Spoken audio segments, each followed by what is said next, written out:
how to tag someone on Facebook. Hey everyone, welcome back to our channel. In this video I'm going to guide you on how you can tag someone on Facebook, so make sure to watch the video till the end.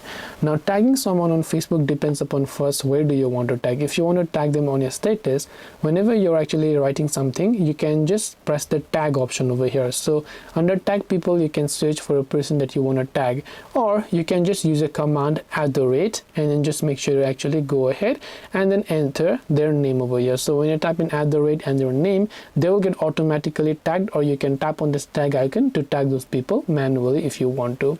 And this way you'll be able to go ahead and then tag someone on Facebook. Hope this video was very helpful to you guys, and if it did help you, then make sure to leave a like and subscribe to our channel. If you have got any more questions, queries or doubts, feel free to also leave them down in the comment section below. Thank you for watching till the very end of this tutorial, and see you soon in the next video.